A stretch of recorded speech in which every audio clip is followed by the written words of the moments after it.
சபை சங்கத்திலே திருவனந்தபுரத்திலேயே போதகராக பணிபுரிந்து கொண்டிருக்கிறவர்கள், இறைப்பணி செய்து கொண்டிருக்கிறவர்கள். அவர்களுடைய அண்ணன் நம்முடைய நாகர்கோவில் சபை சங்கத்திலே கல்வாரி திருச்சபையிலே போதகராக பணிபுரிந்து கொண்டிருக்கிறார்கள். நம்முடைய ஜெய்சி அவர்களோடு இணைந்து அந்த திருச்சபையிலே இறைப்பணியை செய்து கொண்டிருக்கிறார்கள். அவருடைய தம்பி திருவனந்தபுரத்தில் இருக்கிறார்கள். ஆகையினால் கொஞ்சம் மலையாளம் கலந்த தமிழிலே தான் இறைச்சி இருக்கும். நீங்கள் அனைவரும் எளிதாக தமிழ் தெரியும், இப்போது மலையாளத்தில் இருக்கிறதுனால ரெண்டும் கொஞ்சம் மிக்ஸ் ஆகிடும். ஆகையினால் உன்னிப்பாக நாங்கள் வார்த்தைகளை கவனிப்போம். அங்கே கிறிஸ்துமஸ் கால நிகழ்ச்சியில் ப்ரோக்ராம் எல்லாத்தையும் முடித்துவிட்டு கொஞ்சம் ஃப்ரீயாக இருக்கிறாங்களா நம்ம மனைவி பிள்ளைகள் நினைக்கிறாங்க, என்னடா அங்கிருந்து தப்பி இங்கே வந்தால் இங்கே பிடிச்சி கோயில் உட்கார வச்சுட்டாங்க. அது நமக்கு ஒரு பாக்கியம்.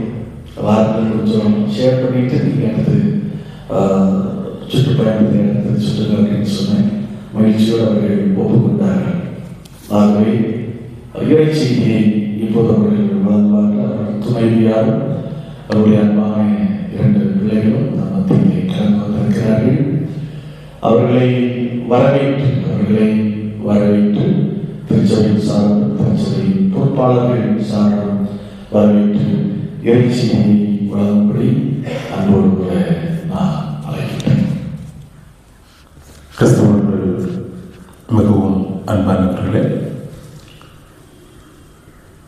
கொடைக்கானல் சுற்றி பார்க்க வந்த இடத்திலே லேக்க அது மாதிரி மற்ற இடங்களை பார்ப்பதை விட மகிழ்ச்சி லுத்தரன் திருச்சபையில் சில நேரங்கள் செலவிட எனக்கு கிடைத்த வாய்ப்பு. இந்த கிறிஸ்துமஸ் காலகட்டத்திலே இப்படியாக உங்கள் முன்பாக நிற்க கடவுள் தந்த வாய்ப்பிற்காகவும் இந்த அரிய வாய்ப்பை தந்த மரியாதைக்குரிய போதகர் ரெவரண்ட் ஜீவதாஸ் ஐயா அவர்களுக்காகவும் நன்றி படைக்கிறேன். உங்களுக்கு எல்லோருக்கும் இறைமைந்தன் இயேசுவின் திருநாமத்தில் உள்ள வணக்கத்தையும் மரியாதைகளையும் தெரிவித்துக் கொள்கிறேன். 2 காரியங்களுக்காக பொறுத்து கொள்ளும்படி என்போடு கேட்டுக்கொள்கிறேன். முதலாவது, இது என்னை பொறுத்தவரை முன் நியமிக்கப்பட்ட அல்லது முன்னமே தீர்மானிக்கப்பட்ட ஒரு நிகழ்வு அல்லாததால் போதகர்களுடைய உடை தரிக்காமல் முன்னில் நிற்கிறேன். அதை பொறுத்து கொள்ளவும். 2வது காரியம், போதகர் சொன்னது போல நான் நாகர்கோவில் கண்காடியா இறையல் கல்லூரியில் உள்ளில் வளர்ந்தவன், மதுரை தமிழ்நாடு இறையல் கல்லூரியில் படித்தவன் என்றாலும் கடந்த 20 வருடங்களாக கேரளா பகுதிகளிலே திருப்பணி ஆற்றி வருவதால் நான் அறியாமலே தமிழ் பேச வேண்டும் என்று நினைத்தாலும் அறியாமலே மலையாளம் வர வாய்ப்பு இருக்கிறது. கட்டுப்படுத்த முயற்சிக்கிறேன். பொறுத்து கொள்ளும்படி அன்பாக கேட்டுக்கொள்கிறேன். போதகர் ஐயா என்னை அறிமுகப்படுத்தினார்கள். அதோடொപ്പം என்னுடைய குடும்பத்தை அறிமுகப்படுத்த வேளையில் உங்களுக்கு தெரிய வாய்ப்பு இருக்கிற மற்றொரு காரியம் கூட உண்டு. என்னுடைய தகப்பனார் கண்காடியா இறையல் கல்லூரியில் நீண்ட காலம் அலுவலக ஊழியராக பொறுப்பு பணி செய்த திரு தங்கராஜ் அவர்கள் ஆவார். கண்காடியா இறையல் கல்லூரிக்கு வந்தவர்களுக்கு அது தெரிய வாய்ப்பு இருக்கிறது. இந்த கிறிஸ்துமஸ் பண்டிகை சிறப்பாக கொண்டாடி அதற்கு பிற்பாடுள்ள ஒரு நல்ல தினத்தில் நாம் இருக்கிறோம். கிறிஸ்தவ வாழ்க்கை என்பது ஓய்வெடுக்க முடியாத வாழ்க்கை. ஒரு பெரிய பண்டிகை கொண்டாடி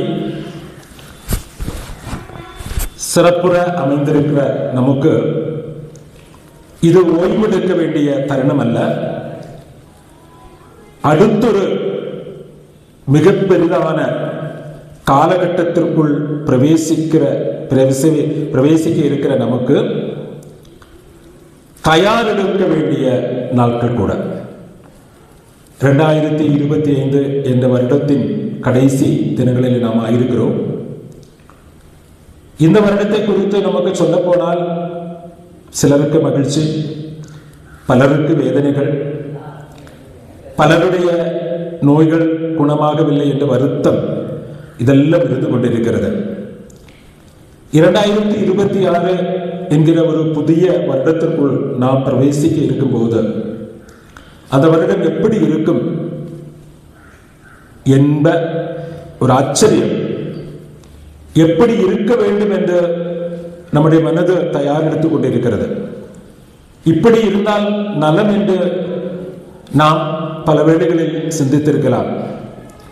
நம்முடைய பல எதிர்பார்ப்புகளும் நிறைவேறுகிற ஒரு வருடமாக அமையுமா என்ற சிந்தனை நம்முடைய வாழ்விலுடைய கடந்து போகின்ற நாட்கள். எல்லா தினங்களும் சிறப்பாக அமைவது கடவுளின் ஈவு என்பது நமக்கு தெரியும். இந்த ஒரு வருடத்தின் கடைசி தினங்களில் ஆயிருக்கிற நாம் எவ்வளவு தயார் எடுப்போது கடவுளோடு சேர்ந்து நாம் ஒரு புதிய வருடத்தை காண முயலுகிறோமோ அந்த அளவிற்கு வருகிற புது வருடம் நமக்கு மகிழ்ச்சியையும் நம்முடைய எதிர்பார்ப்புகள் நிறைவு செய்கிற ஒரு வருடமாகவும் இருக்கும். இந்த தினத்தில் சில சிந்தனைகள் உங்களோடு பங்கு வைக்க தெரிந்து கொண்ட திருமறை பகுதி லூக்கா நற்செய்தி நூல் 2ஆம் அதிகாரம் 8 துவங்கி 12 முடிய திருவசனங்கள். யாராவது ஒருவர் வாசிங்கள்.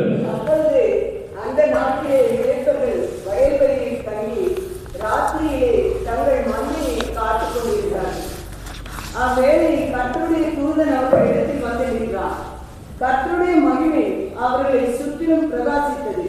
அவர்கள் மிகவும் பயந்தார்கள். தேவதூதன் அவர்களை நோக்கி, பயப்படாதீர்கள், இதோ எல்லா ஜனத்துக்கும் மிகுந்த சந்தோஷத்தை உண்டாக்கும் நற்செய்தியை உங்களுக்கு அறிவிக்கிறேன். இன்று கர்த்தராகிய கிறிஸ்து என்னும் இரட்சகர் உங்களுக்கு தாவீதின் ஊரிலே பிறந்திருக்கிறார். பிள்ளையை துணிகளில் சுற்றி முன்னணியிலே கிடத்தி இருக்க காண்பீர்கள். இதுவே உங்களுக்கு அடையாளம் என்றார். ஒரு நிமிடம் சிந்திப்போம். அன்பின் நல்ல இறைவா, திருவாலை ஆலயத்திற்குள்ளாக நாங்கள் ஒன்றாக அமைந்து உம்முடைய வசனத்தை சிந்திக்க உமோடு சேர்ந்து உறவாட எங்களுக்கு தந்த இந்த நல்ல தருணத்திற்காக நன்றி படைக்கிறோம். எங்களோடு நீர் உறவாடும் உம்முடைய சிந்தைகளை எங்களுக்கு தாய்.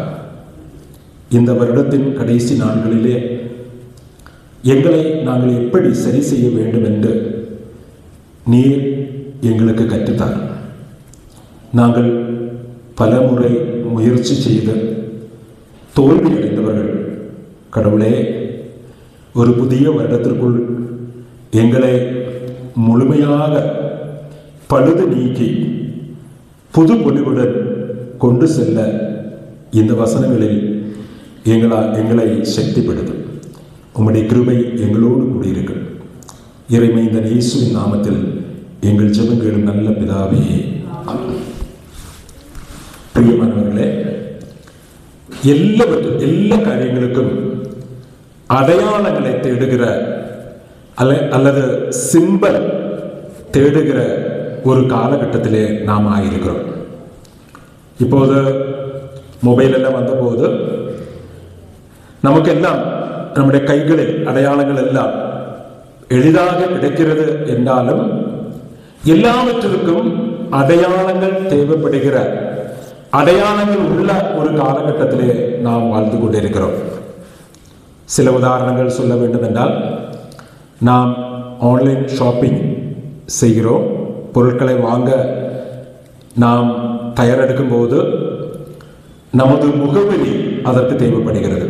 பதிவு செய்து ஒரு பொருள் ஆர்டர் செய்யும் போது நமது முகவரி அதில் பதிவு செய்கிறோம். அப்பொழுது அவர்கள் கேட்கிற சில கேள்விகளை கொண்டு, நீங்கள் இருக்கும் இடத்திற்கு லேண்ட்மார்க் எது என்று, எல்லோருக்கும் தெரிந்த ஒரு அடையாளம் உங்கள் வீட்டு பகுதியில் எது என்று கேட்பார்கள். அப்போ நம்ம சொல்லுவோம், ஒரு சர்ச்சோ ஒரு குறிப்பான எல்லோருக்கும் தெரிந்த ஒரு இடத்தை அடையாளமாக கொடுத்து அதன் அருகில் உள்ள வீடு என்று சொல்லும்போது அவர்களுக்கு நம்முடைய பகுதிக்கு வர நம்மை அணுக எளிதானவர். அதுபோலதான் வாட்ஸ்அப்பை நம்ம உபயோகித்துக் கொண்டிருக்கும் போது நம்முடைய கையில் ஸ்டோர் செய்யப்பட்டிருக்கிற நம்பர்களில் யாராவது நமக்கு செய்திகள் அனுப்ப தயாராகின்றார்கள் என்றால் நமக்கு தெரியும், அவர்கள் டைப் செய்து கொண்டிருக்கிறார்கள் என்று தெரிய வரும். அடையாளம் அவர்கள் நமக்கு அனுப்புவதற்கு முன்பே இப்போது அவர்கள் அதற்காக தயாரித்துக் கொண்டிருக்கிறார்கள் என்று நமக்கு தெரியும். அதுபோலதான் நாம் மொபைல் போன் உபயோகித்துக் கொண்டிருக்கும் போது நம்முடைய கைகளில் ஸ்டோர் செய்யப்பட்டிருக்கிறவர்களுடைய மொபைல் அவர் உபயோகித்துக் கொண்டிருக்கிறார்கள் என்றால் ஆன்லைனில் இருக்கிறார்கள் என்று நமக்கு தெரியும். இதெல்லாம் பல அடையாளங்கள். ஆனால் இந்த அடையாளங்கள் எல்லாம் முற்றுமாக நிறைவு பெறுவதில்லை. டைப் செய்து கொண்டிருக்கிற மெசேஜை செய்தவுடன் அனுப்ப வேண்டும் என்று கட்டாயம் கிடையாது. அவர்கள் ஒருவேளை டிலீட் செய்து விடலாம், அல்லது டைப் செய்ய நினைத்திருப்பார்கள், எடுத்து ஏதாவது யோசித்திருப்பார்கள். நாமளும் வரும் வந்து காத்திருப்போம், நான் வராது. நமது வாகனங்கள் செல்லும் போது ரெட் லைட் தெரியும். அதற்கு அடையாளம் என்று என்ன என்றால், நிறுத்துங்கள், போகக்கூடாது என்று சொல்லுவது மட்டும்தான். அது நம்மை கட்டாயப்படுத்தி நிறுத்துவது கிடையாது. நாம் அதையும் மீறி போக நினைத்தால் போகலாம். அப்போ இந்த உலகில் நமக்கு நம்முடைய சுற்றுப்பாடுகளில் நாம் காண்கின்ற அடையாளங்கள் எல்லாம் அது முற்றிலும் நிறைவு பெறுகிற, அது முற்றிலும் நமக்கு பயன்படுகிற அடையாளங்களாய் பலபோதும் காணப்படுவதில்லை. ஆனால் நாம் வாசித்த திருமறை பகுதியில் கடவுள் நமக்கு சில அடையாளங்களை தருகிறார். இந்த அடையாளங்கள் எல்லாம் நிறைவேறுகிற அடையாளங்களாக அமைகின்றது. சூழல் நமக்கு தெரியும்.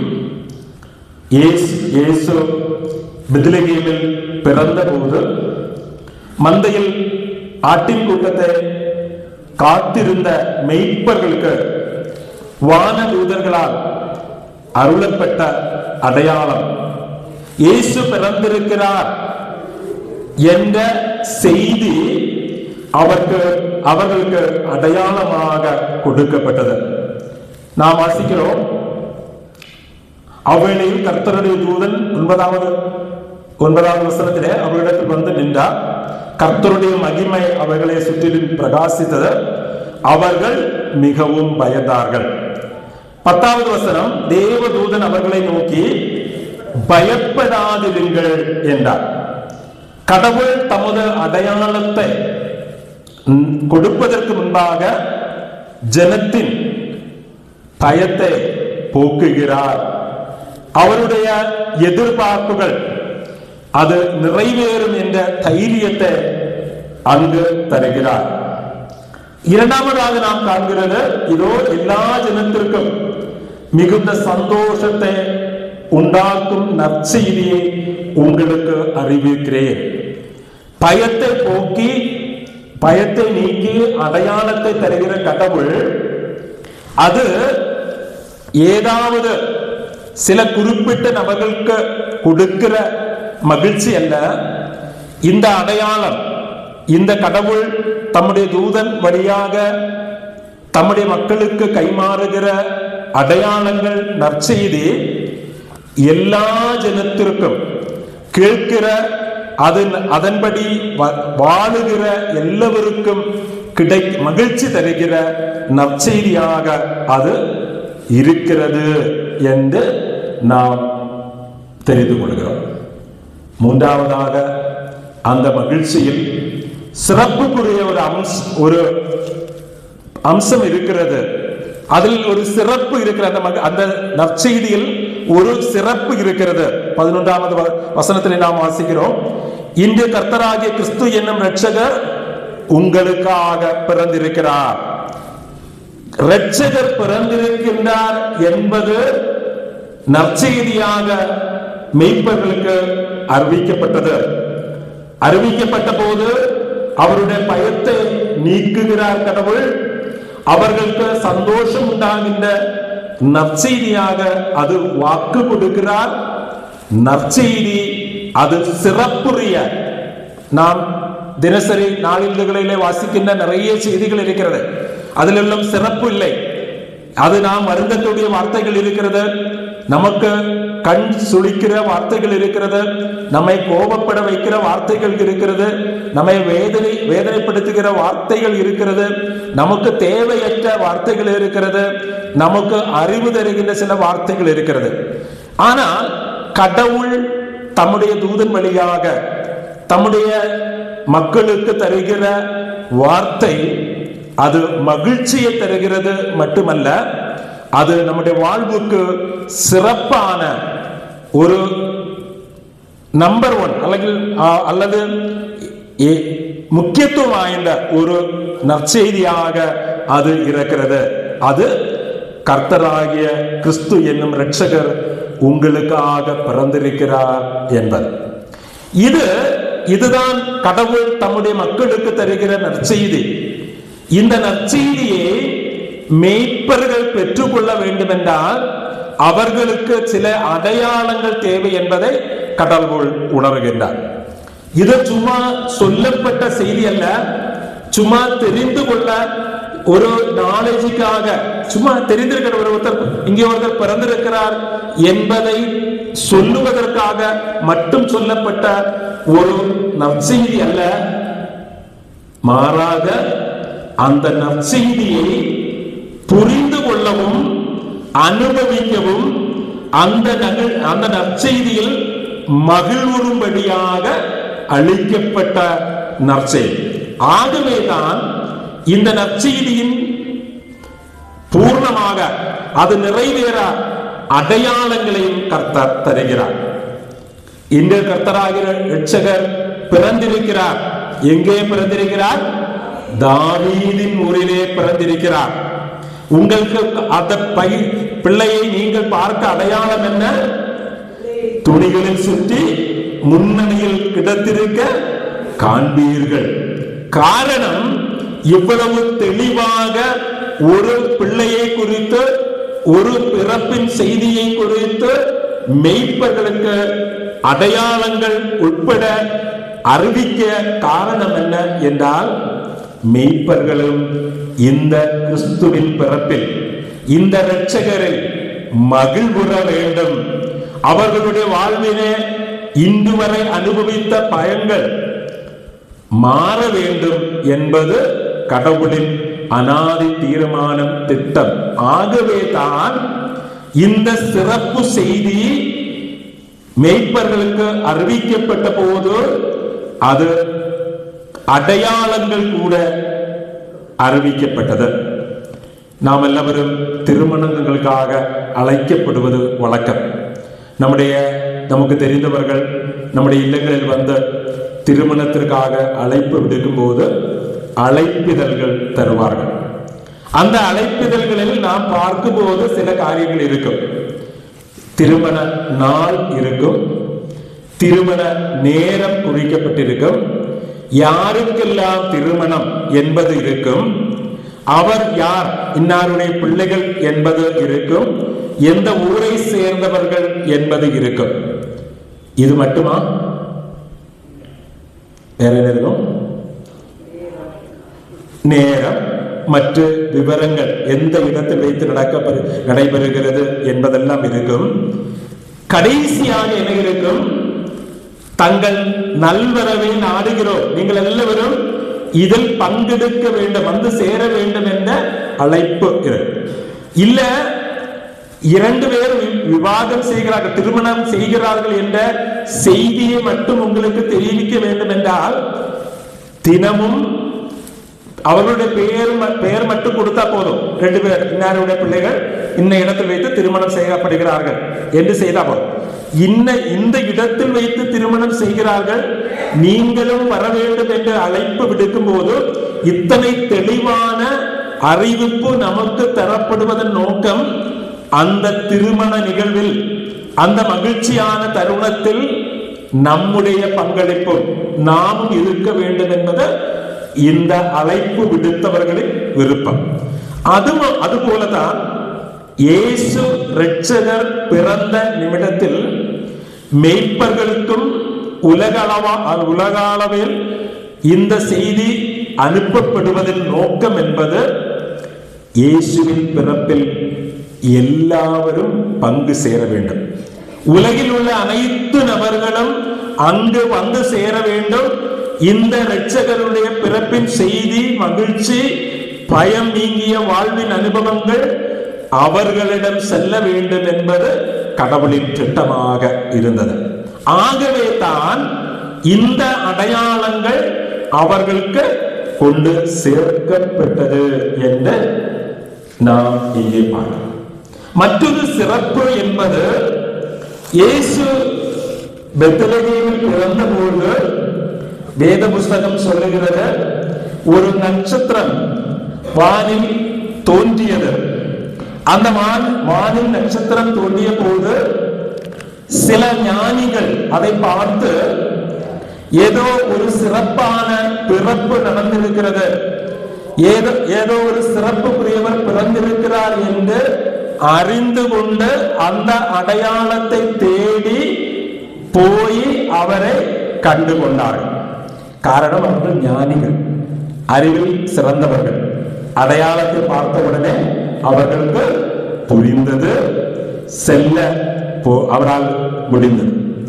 இந்த மேய்ப்பர்களுக்கு அடையாளம் கொடுக்கப்பட்ட போது சாதாரண மக்கள், படிப்பறிவில்லாதவர்கள், ஆடுகளை மேய்க்க மட்டும் தெரிந்தவர்கள், ஆடுகளுக்கு என்ன தேவை என்பதை மட்டும் அறிந்திருந்தவர்கள், ஆடுகளை பாதுகாப்பதற்காக தங்கள் உயிரையும் கொடுக்க துணிந்தவர்கள். ஆனால் சில அடையாளங்கள் கூறினால் அவர்களுக்கு தெரிய வாய்ப்பில்லை. இந்த நம்முடைய கைகளில் மொபைல் போன் கொடுக்கப்பட்டிருக்கிறது. வயது முதிர்ந்த நமக்கு எல்லா காரியங்களும் தெரிவதில்லை. நம்முடைய சின்ன குழந்தைகளுக்கு அதில் உள்ள எல்லா காரியங்களும் தெரியும். நமக்கு எல்லாருக்கும் தெரிய வேண்டும் என்ற அவசியம் இல்லை, அது தெரிய வாய்ப்பில்லை. அது மாதிரிதான் இந்த மெய்ப்பர்களுக்கும் தூதர்கள் அடையாளங்கள் சொன்ன போது, தாவீதின் பட்டணத்தில் சீலைகள் சுற்றி துணிகள் சுற்றி கிடத்தப்பட்டிருக்கிறது என்று சொல்லும் போது அவர்களுக்கு தெரிந்திருக்க, முழுமையாக புரிந்திருக்க வாய்ப்பு இல்லை. பல அடையாளங்களும் நாம் புரிந்து கொள்ள முடியாமல் இருப்பது போலதான் இந்த மெய்ப்பர்களுக்கும் அந்த சூழல். காரணம், ஞானிகளை போல இவர்கள் மிகவும் அறிவு உள்ளவர்களாக இல்லை. ஆகவே இந்த கடவுள் அவர்களுக்கு இரட்சகரை புரிந்து கொள்ள வந்து காண கொடுத்த அடையாளங்கள் அவர்களுக்கு புரிந்திருக்க வாய்ப்பில்லை. ஆனால் கடவுள் திட்டம், இந்த மெய்ப்பர்களும் அங்கு வர வேண்டும், மாட்டுத் தொழுவத்தின் உள்ளில் இயேசுவை காண, பிறந்திருக்கிற இரட்சகராக பிறந்திருக்கிற இயேசுவை காண இவர்களும் வர வேண்டும் என்பதால் அதை புரிய வைக்கின்ற கடவுளின் திட்டத்தை நாம் அறியாத காரியங்கள், நமக்கு மறைவாக இருக்கிறதும் நமக்கு புரிந்து கொள்ள கடினமான காரியங்களையும் நம்மை புரிய வைக்கிற கடவுளின் கிருபை. வேதாகமத்திலும் வசனம் கேட்கும் போதும், திருமறை காரியங்களை குறித்து சிந்திக்கும் போதும் கடவுள் தன்னுடைய பரிசுத்த ஆவியினால் நமக்கு புரிய வைக்கிறார். அந்த ஒரு பெரிய பாக்கியத்தை பெற்றிருக்கிற நாம் மெய்ப்பர்களுக்கு அதை புரிய வைத்தது போல கடவுள் இந்த நாடுகளிலும் தமது அடையாளங்களை தருகிறவராக மட்டுமல்ல, அழைக்கிறவராக மட்டுமல்ல, அதை புரிந்து அது நிறைவு செய்ய வாய்ப்பு தருகிறவராக இருக்கிறார் என்பது நம்முடைய வாழ்வில் சிறப்பான ஒன்று. கடைசி காரியங்களை நம்ம பார்க்கும்போது 20வது வசனம், லூக்கா நற்செய்தி 2ஆம் அதிகாரம் 20வது வசனம். இந்த அடையாளங்கள் கொடுக்கப்பட்ட போது மெய்ப்பர்களுக்கு என்ன கிடைத்ததோ, மெய்ப்பர்களும் தங்களுக்கு சொல்லப்பட்டபடியை கேட்டு கண்ட எல்லாவற்றிற்காகவும் தேவனை மகிமைப்படுத்தி துதித்து கொண்டு திரும்ப போனார்கள். ஒரு அடையாளம் கிடைக்கப்பட்ட போது மெய்ப்பர்களுக்கு உண்டான மகிழ்ச்சி சொல்லப்பட்டதன்படி கண்டு பொய்யான தகவல் அல்ல. அவர்களுக்கு இந்த இரட்சகனை காண முடிந்தது என்பதே ஒரு பெரிய பாக்கியம். இன்றைய போல கூகுள் மேப் வசதி இல்லை. அந்த சிறு பிள்ளையிடம் செல்வதற்கு அங்கு நிறைய குழந்தைகள் பிறந்திருக்க வாய்ப்புண்டு. இந்த ஒரு சின்ன அடையாளம் மட்டும் அவர்களுக்கு போதுமானதாக இருந்திருக்காது, எங்கோ இருந்த மெய்ப்பர்களுக்கு இயேசுவின் அண்டையில் வருவதற்கு. ஆனால் இந்த மெய்ப்பர்கள் அதை கண்டார்கள், மகிழ்வித்தார்கள், துதிகளோடு அவ்விடம் விட்டு தங்களுடைய தினசரி வாழ்விலேக்கு திரும்ப போனார்கள் என்று வேதம் சொல்லுகிறது. இதற்கு இடையில் சில நிகழ்வுகள் நடந்ததாக நாம் பார்க்க முடிகிறது. அடையாளங்களை தருகிற கடவுள் அது நிறைவு செய்ய நமக்கு வாய்ப்புகளை தருகிறார், நமக்கு அவசரங்களை தருகிறார், அதற்குரிய காரியங்களை நமக்கு கடவுள் தருகிறார். 15வது வசனத்தை ஒருவர் வாசிப்பார். லூக்கா நற்செய்தி 2ஆம் அதிகாரம் 15வது வசனம்.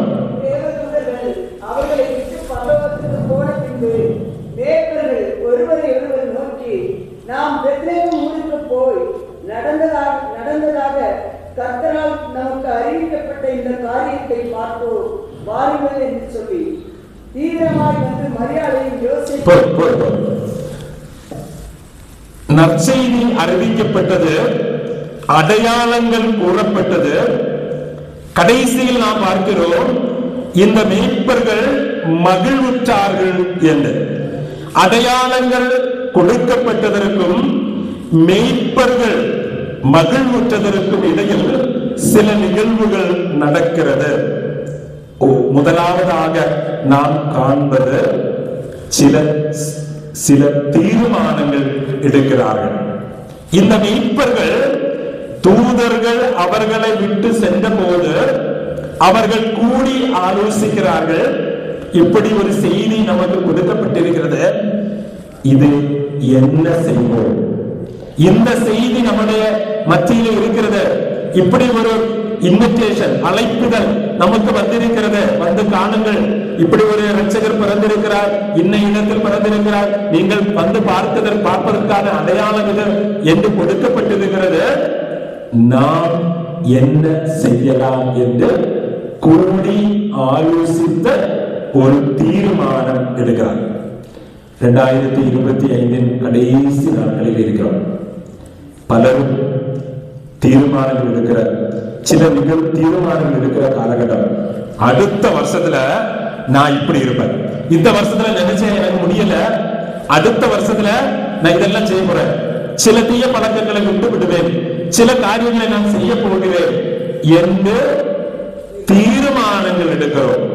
இங்கே மேய்ப்பர்களும் தீர்மானங்கள் எடுக்கிறார்கள் என்று பார்க்கிறோம். அது நம்முடைய வாழ்க்கையில அவசியமாக இருக்கிற சில தீர்மானங்கள் ஆலோசித்து எடுக்கப்பட வேண்டிய காலகட்டத்திலே நாம் இருக்கிறோம் என்று அவர்கள் நமக்கு மாதிரி காண்பிக்கிறார்.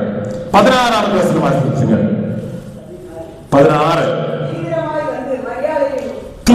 தீவிரமாய் வந்து போதும், தீவிரமாய் வந்து இருக்காருங்க. ஒரு தீர்மானம் எடுப்பது மட்டும் முக்கியமல்ல, அதை செயல்படுத்துவதற்கு சில அவசரங்கள் தேவை. அதை மாற்றி வைக்க வேண்டும். என்ன போலாம், நமக்கு நாளைக்கு போகுமா, அடுத்த வாரம் போகுமா, போனோம் கல்யாணத்துக்கு கெட்டு சமயத்துல திருமண முகூர்த்தத்துக்கு போக வேண்டாம், சாந்த ரிசப்ஷனுக்கு போகலாம், 12 மணிக்கு போனா சாப்பிட்டு சீக்கிரம் வந்துடலாம் என்று சிந்திக்கிறவர்கள் தான். 2025 தொடங்கி தீர்மானங்கள் எடுத்த தீர்மானங்கள் நடைமுறைப்படுத்த முடியாமல் போற போது நாம் எடுத்த தீர்மானம் 2026 நம்ம அடுத்தது மறுபடியும் செய்வோம். 2026 1ஆம் தேதி நான் நல்ல பிள்ளை ஆகிடுவேன் என்று நாம் பல காரியங்களையும் மாற்றி வைக்கிறோம். பின்ன செய்யலாம், பிறகு செய்யலாம், இப்ப வேண்டாம், அதற்கு இனியும் நேரம் உண்டு என்று மாற்றி வைப்போம் என்று நமது திட்டம், மனிதர்களுடைய திட்டம். ஒரு சின்ன கதை சொல்கிறேன். சாத்தான்கள் சேர்ந்த ஒரு ஆலோசனை கூட்டம் நடத்தினாங்க. இயேசு வந்ததுக்கு பிறகு மக்கள் எல்லாம் சரியாயிட்டாங்க. இயேசுவின் பிள்ளைகள் கிறிஸ்தவர்கள் எல்லாரும் நல்லவர்களாக வாழ்ந்து கொண்டிருக்கிறார்கள். அவர்களை எப்படியாவது குழப்ப வேண்டும். அவர்களை எப்படி குழப்பினால் அவர்களை பரலோகம் செல்ல விடாமல் தடுக்கலாம், எல்லாவரும் நரகத்திற்கு வருவதற்கு ஒரு வாய்ப்பை ஏற்படுத்தலாம் என்று அவர்கள் பல விதத்திலே ஆலோசனை சொல்லுகிறார்கள். சிலர் சொல்லுகிறார்கள் அவனை குடிப்பழக்கத்திற்கு அடிமை ஆக்கிவிடலாம் என்று. அப்போது மற்றொரு முதிர் வயதான சாத்தன் சொல்லுகிறான், அது அவ்வளவு எடுபடுமான்னு தெரியல, அவ்வளவு சரியா வருமானு தெரியல, சிலர் செய்வாங்க, அவங்களை திருத்துறதுக்கு வாய்ப்பு இருக்கிறது, கிறிஸ்தவர்கள் அதற்குரிய இதெல்லாம் இருக்கிறது. அப்படி பல காரியங்களே சொல்லுகிறார். என்ன செய்தா கிறிஸ்தவர்களை எல்லாம் நம்ம நாசப்படுத்தி விடலாம், தீமைக்குள்ளாக அவர்கள் வழிநடத்தி விடலாம் என்று பிசாசுகளின் கூட்டத்தில் ஆலோசனை நடத்தப்பட்ட போது பல தீர்மானங்கள் அவர்கள் முன்மொழிந்த போதும் அதெல்லாம் வேண்டாம் என. அப்போது ஒரு பிசாசு சொன்னார், நாம் கிறிஸ்தவர்களுக்குள்ளாக அல்லது நல்ல மனிதர்களுக்குள்ளாக இறங்கி, நல்ல பழக்க வழக்கங்கள் உள்ளவர்களுக்குள்ளாக இறங்கி நல்லதாவதற்கு இனியும் நேரம் இருக்கிறது என்பதை சொல்லுவோம். இப்ப நல்லா ஆகலாம், இனி அடுத்த வாரம் நல்லா வரலாம், 2026 நல்லா ஆகலாம். இப்போ இப்படி கொஞ்ச நாள் கூட நம்முடைய நல்ல இந்த காலகட்டத்தில் யூத் இந்த காலகட்டத்தில் நமக்கு இப்படி வாழ முடியும், இனி கொஞ்சம் வயசான நமக்கு இதெல்லாம் செய்ய முடியாது என்று சொல்லலாம். இனியும் நேரம் இருக்கிறது, நன்றாவதற்கு அல்லது சில காரியங்களை மாற்றி வைப்பதற்கு இனியும் நேரம் இருக்கிறது என்று சொன்னால் அது பலிக்கும் என்று சொல்கிறார். அது எல்லாவராலும் ஒப்புக்கொள்ளப்பட்டது. அப்படி பிசாசுகள் மனிதர்கள் இடையில் சென்று இதை அவர்களுக்கு முன்மொழிந்தார். அப்படி மனிதர்கள் எல்லா தீமை பழக்கத்திலே நிலை நின்றார்கள் என்று ஒரு சிறு கதை சொல்லுகிறார். அது மாதிரிதான் தாமதிக்காமல் இங்கே சில அறிவிக்கப்பட்டது, அடையாளங்கள் கொடுக்கப்பட்டது, ஆலோசித்து மெய்ப்பர்கள் தீர்மானங்கள் எடுக்கிறார்கள். அதை தாமதிக்காமல் தீவிரமாய் நிறைவு செய்ய தீர்மானிக்கிறார். தீர்மானங்கள் அது நடைமுறைப்படுத்துவதற்கு நேரம் தாமதிக்க கூடாது, உடனே நிறைவேற்றப்பட வேண்டும். சில நல்ல தீர்மானங்கள் 2025 வருடத்திலே கடைசி நாடுகளில் இருக்கிற நம்முடைய வாழ்க்கையில 2026 நான் நன்றாயிரலாம் என்று சொன்னால் போன வருஷமும் அதுக்கு முந்தின வருஷம் எடுத்த தீர்மானங்கள் நம்முடைய தீர்மானங்கள் போல இருக்கும். சில ஒன்னொரு நாள் முடிஞ்சோட பழைய மாதிரி தீர்மானங்கள் எடுத்தால் அது நடைமுறைப்படுத்த வேண்டிய நேரம் இப்பொழுது உடனடியாக இதுதான் நமக்கு கொடுக்கப்பட்ட நல்ல நேரம். நம்முடைய வாழ்வுக்காக தீவிரமாய் செயல்பட எடுத்த தீர்மானங்கள் தீவிரமாய் நடைமுறைப்படுத்த நமக்கு கொடுக்கப்பட்ட நல்ல நேரம் இதுதான் என மெய்ப்பர்கள் நமக்கு சுட்டி காட்டுகிறார்கள். ஒன்று, அவர்கள் தீர்மானித்தார்கள். இரண்டாவது, அந்த தீர்மானம் நிறைவு செய்ய தாமதிக்கவில்லை, தீவிரமாக அதை நிறைவு செய்ய, அதை செயல்பாட்டிற்கு கொண்டு வர முயற்சிக்கிறார்கள். மூன்றாவது அது செயல்பாட்டில் வடிவம் கொடுக்கிறார்கள். தீர்மானித்தது மட்டுமல்ல, அதை தீவிரமாக செய்ய தீர்மானிக்கிறார்கள், அதை செயல்பாட்டிற்கு கொண்டு வருகிறார்கள். தங்கள் கேட்டது போல, தங்களுக்கு கொடுக்கப்பட்ட அடையாளம் போல இயேசுவை பார்க்கிறதற்காக பிறந்த குழந்தையை தரிசிக்க அந்த இடத்திற்கு பெத்லகேமிற்கு செல்லுகிறார்கள் என்று வேதம் நமக்கு சொல்லுகிறார்கள். நம்முடைய வாழ்க்கையிலே எடுத்த தீர்மானங்கள் செயல்பாட்டுக்கு கொண்டு வர நல்ல தருணம் இது. எடுக்கப்பட்ட புதிய தீர்மானங்கள் நம்முடைய சில தீமைகளை மாற்றி வைக்க, நல்ல தீர்மானங்கள் கொண்டு வர எடுக்கப்பட்ட தீர்மானங்கள் தீவிரமாக நடைமுறைப்படுத்தப்பட வேண்டும் என்று இந்த காரியகட்டத்திலே அவர்கள் நமக்கு சொல்லுகிறார்கள். நான்காவதாக 20வது வசனத்திலே நம்ம வாசித்தோம். லூக்கா நற்செய்தி நூல் 2ஆம் அதிகாரம் 20வது வசனம்.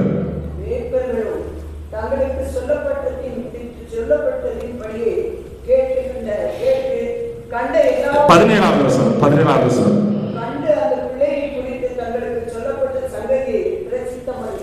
பிரசித்தம் பண்ணினார்கள்.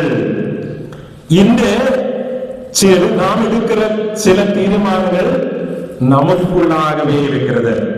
நம்முடைய நண்பர்களும் நம்முடைய சகோதரர்களும் அந்த தீமையிலே நிலைநிற்கும் போது நாம் மட்டும் சில நல்ல தீர்மானங்களோடு முன்னே போக விரும்புகிறோம். இந்த ஆலயத்திற்கு போகிறோம் என்று நாம் தீர்மானிக்கும் போது நம்முடைய குடும்பத்திலே மற்ற அங்கத்தினர்களே மற்ற வேலைகளுக்கு விட்டு வந்திருப்போம். கணவனை இந்த இடத்திற்கு நீங்கள் போங்கள், அல்லது பிள்ளைகள் நீங்கள் கிறிஸ்துவுக்கு போங்கள் என்று சொல்லி வந்திருக்கிறார். இங்கே இந்த மெய்ப்பர்கள் கடவுள் அவர்களுக்கு அருளிய நற்செய்தியை அவர்கள் காண வேண்டும் என்று ஆலோசித்தார்கள், தீர்மானித்தார்கள், தீவிரமாக சென்ற அதற்கான முயற்சிகள் எடுத்தார்கள், சென்று கண்ட செயல்பாட்டிற்கு கொண்டு வந்தார்கள். மாத்திரமல்ல, தாங்கள் அனுபவித்த அந்த நற்செய்தியை, தங்கள் கண்ட அந்த நல்ல வார்த்தையை, மகிழ்வுறும் தருணத்தை மற்றவர்களோடு, தங்கள் நண்பர்களோடு, குடும்ப அங்கங்களோடு பிரசித்தம் செய்தார்கள், அறிவித்தார்கள். காரணம், யான் பெற்ற இன்பம் இந்த வையகமும் பெறவும். ஒரு நோய் நமக்கு குணமாக்கப்படும் போது நாம் சொல்லுவோம், இந்த மருத்துவமனைக்கு இந்த மருத்துவரை கண்டால் எனக்கு சௌக்கியமானது, எனக்கு சுகமானது, நீங்கள் போங்கள் என்று சொல்லுகிறோம். இயேசுவில் இருந்த அன்பை பெற்ற நாம், இயேசுவில் இருந்த பாவங்கள் நீங்க பெற்ற நாம், அந்த நற்செய்தியை நாம் எத்தனை மக்களோடு அறிவிக்கிறோம். நற்செய்தி, நாம் பெறுகிற இன்பம், மகிழ்ச்சி, அது பூரணம் அடைய வேண்டும் என்றால் அது மற்றவர்களுக்கு பகிர்ந்தளிக்கப்படும் பொழுது அது மகிழ்வுறுகிறது. கடவுள் தம்முடைய ஒரே குமாரனை நமக்கு தந்தார். அவர் கையில் வைத்திருக்கலாம், அவருக்கு தேவை தன்னுடைய ஒரே குமாரன், அவர் பக்கத்தில் இருக்கிறது அவருக்கு மகிழ்ச்சி. ஆனால் அது அவர் நமக்கு தர மனம் மூவந்தார். நம்முடைய வாழ்க்கையிலும் நமக்கு கிடைக்கிற நன்மைகளை, நாம் பெறுகிற இன்பமான அனுபவங்களை மற்றவர்களோடு பங்கு வைக்க துணியும் போது நம்முடைய வாழ்க்கையிலே மகிழ்வுறும். 20வது வசனத்திலே ஒரு முறை கூட வாசிங்கள்.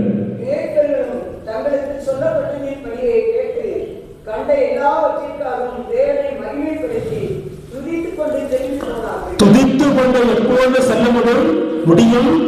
மகிழ்வரும் இந்த தருணத்தில் மட்டுமே நமக்கு துதிக்க முடியும். இந்த மீட்பர்கள் தங்கள் கேட்ட வசனத்தை நடைமுறைப்படுத்திய போது தீர்மானித்தார்கள், விரைவாக செயல்படுத்தினார்கள், கண்ட இன்பத்தை அறிவித்தார்கள். அது அவர்களுக்கு மகிழ்வுற்ற தருணமாக அமைந்தது.